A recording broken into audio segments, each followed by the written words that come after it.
You are not broken. You are, in fact, resilient. Don't believe me? Well, hang around because in this video, we are cultivating your potential for growth and for healing in the face of adversity because I believe that potential is within all of us and it's within you. I'm Dr. Kit Slies. I'm a life coach and licensed psychologist. I'm here to inspire your inner calm and confidence while holding clear boundaries.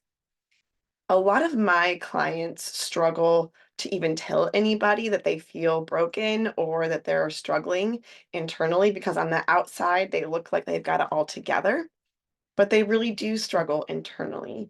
So if this describes you, I want you to hear that you are allowed to struggle. And just because you're struggling, it doesn't mean you're broken. So whether it looks like you're struggling from the outside or it doesn't, if you're feeling the struggle inside and you want to find some glimmer of hope today that that struggle is okay, that it's worth something, that you can grow through it, I'm talking to you today. So let's start by talking about what does it even mean to be resilient?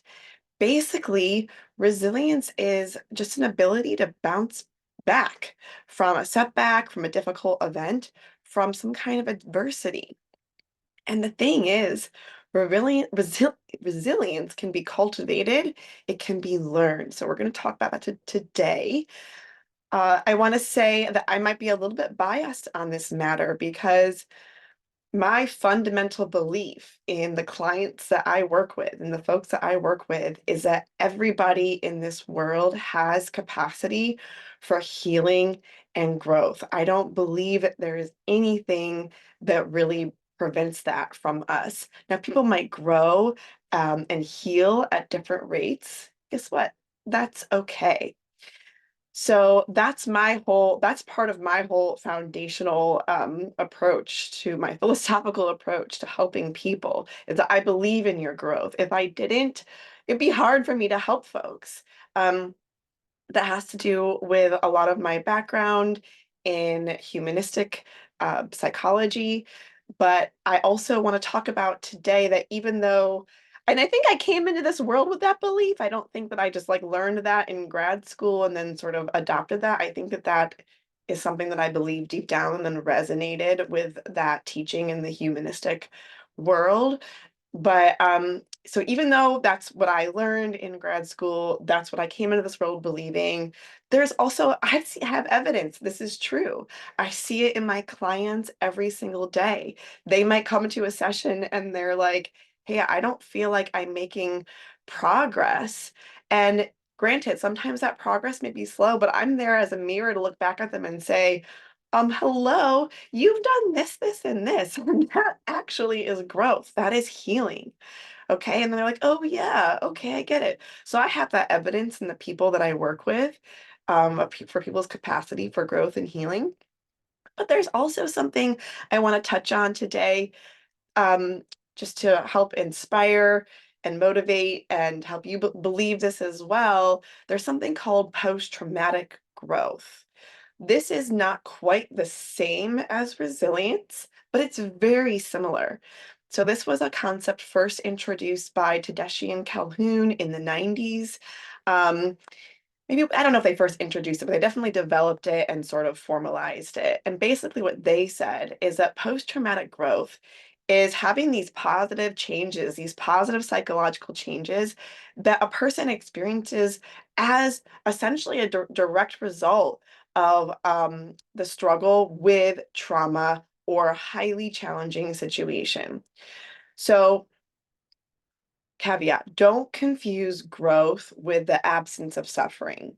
That's not what we're talking about. And in fact, often growth and suffering are present at the same time. They are a parallel process. You almost can't have one without the other in a way. Um, the growth that we see, it doesn't, because side note on that, I'm not saying that you have to suffer, but think about like even learning has a challenge to it, right? Like even just like remembering something new, you have to like work at it. So there is a challenge that we often have to go through in order to growth. Okay. So coming back to post-traumatic growth, um, that growth that we see comes as a result of the way that we cope with an event. Okay. So not the event itself. The traumatic event itself or the challenging event doesn't create the growth. It is the way that we cope, the way that we make meaning out of that event. Okay. But there is even some evidence that people who have those higher levels of post-traumatic stress symptoms might also report higher levels of post-traumatic growth. Though, so there is some idea that like, ooh, the struggle with those symptoms is also how we grow. And I'll link to that article below that has that evidence. Again, it's not proof, it's just a little bit of evidence to help inspire and hope. So post-traumatic growth, what that really is, you might have a higher appreciation for life. You might say, wow, this thing that I went through was intense and it's made me really realize the importance of my relationships. It's made me want to change maybe some habits that I was doing that weren't so helpful and really try to be healthy and value my life. So there's lots of different ways that people can experience post-traumatic growth. But it is a really cool thing. And yeah, it sucks that maybe there's some trauma that might have to be involved in order to experience that. But you don't have to have trauma to grow either. So what does this all mean? Why are we talking about this? What I want you to take away from this is that when you are having a difficult emotional experience, whether that's in response to an adverse event or not, that emotional experience can be adversity in and of itself, right? If you're feeling sad, anxious, depressed, angry, whatever that might be, I want you to remember this does not mean that you are broken. Or even if it is like a difficult thing that you are going through, it doesn't mean that this is like it. A difficult time is an opportunity for growth. You are a human having a human experience if you're having difficult emotions. And you get to remember that we have this amazing ability to learn how to cope. Even if you don't know how to cope right now, you get to learn how to do that. And you get to also learn how to make meaning out of difficult situations, that meaning might serve us better in the future the next time we're going through a tough event. Because spoiler alert, we're going to go through tough events over and over again in our lives, right? So why not get something out of it so that we can find ways to make it easier, even if there's still an element of suffering as we're going through those challenges, right? Remember earlier in this video when I said that we can learn resilience, we can cultivate it. I want to give you some ways to do that in this video, and we're going to do that right now. So the first thing that you can do to cultivate your resilience, focus on what you have control over, not what's out of your control. That can be a very empowering thing to remember, that we have control. So what do you have control over? You might not be able to control events, but you can control how you respond to it. And even if your initial reaction feels a little bit out of control, that's normal. Our nervous systems can take over and try to protect us. We get angry, we get upset, we shut down initially, okay? But after that initial reaction, we have an ability to say, hey, how am I going to respond to this? How am I going to cope? How am I going to learn how to cope through this? I have control over, I can seek out support. I can find new ways of coping.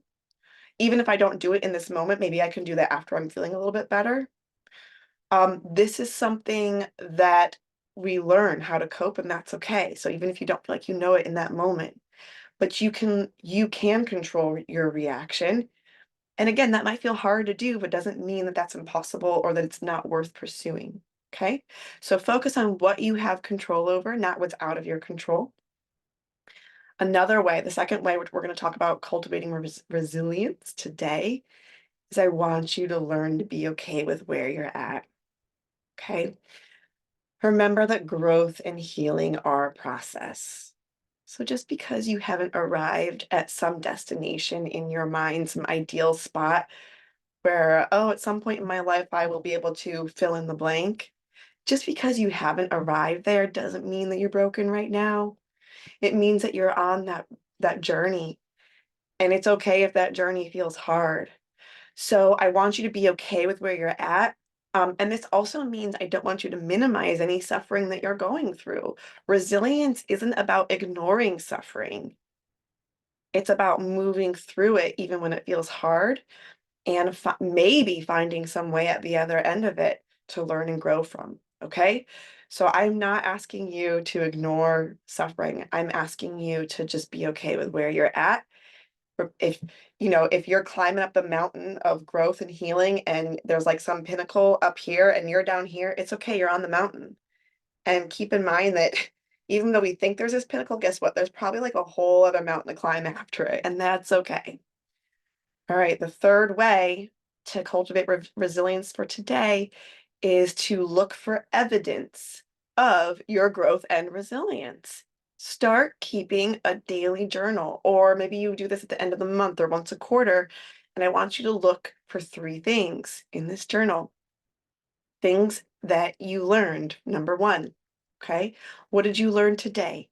What did you learn this month? What did you learn this quarter? Make a list. I want you to look for also precious moments. This is a good one to do every day. Precious moments in the day. Why does this cultivate resilience? Because we need to kind of fill our reservoir of positive moments. These could be things that you are grateful for.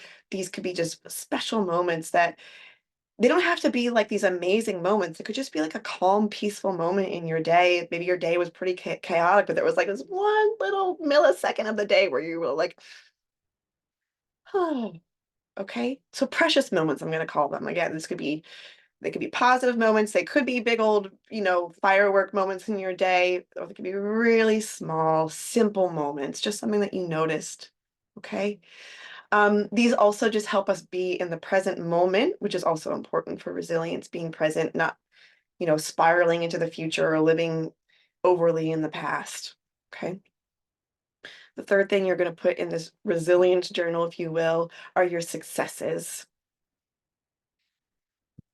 These could be accomplishments. Even really small accomplishments count. So if you are struggling right now to like get up in the morning and make your breakfast, brush your teeth, whatever it is, and you were able to do that, or even if you thought about doing it when it kind of hasn't been on your mind, that counts as an accomplishment. If you are somebody who's um, again, your life looks really put together. You look like a very accomplished person. I want you to think about, accomplishments during your day that felt particularly good. So even if you're killing it and you're knocking out your to-do list, just focus on an accomplishment that felt particularly good. Other things that might count as successes. Did you do something hard? And you kind of looked at it beforehand and you're like, wow, this feels really hard and I don't know if I can do it. And then you did it anyways. That is a success. Or maybe you decided not to do something hard, and normally you're kind of hard on yourself for that, and you were actually able to be kind and gentle with yourself in that moment. That can count as an accomplishment. Or maybe you didn't do something hard and you learned something about yourself. That can also count as an accomplishment. Okay, so here's the thing. If you're having a hard time with this journal, whether it's daily, monthly, whatever it might be, don't just get discouraged if you're sitting there and your mind's drawing a blank. Keep sitting down. If you can do it daily, here's what will happen. If you can do it daily, you will start to seek out things that you learn or things to learn. You will start to notice more of those precious moments, and you will start to think, oh, I need to do this really small accomplishment today just so I have something to write down in my journal.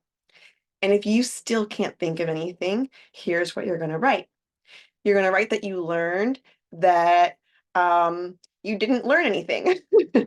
Or maybe that it's hard for you to recall what you learned. It could be something that you learned too. Um, if you're having a hard time of thinking of a precious moment, take a one or two or three deep belly breaths at that moment and create a precious moment for yourself, and then write that one down. If you are having a hard time thinking of an accomplishment, your accomplishment is even sitting down to do the journal in the first place. And that's okay if that's your accomplishment for a couple of days. Okay, so that's what I've got for you today. I hope you found this video helpful. If you like this video, please check out more of my videos. And if you like my channel, please subscribe to show your support. Comment below to tell me if there's something that you want to hear about. And until next time, please be kind and gentle and loving with yourself. Bye.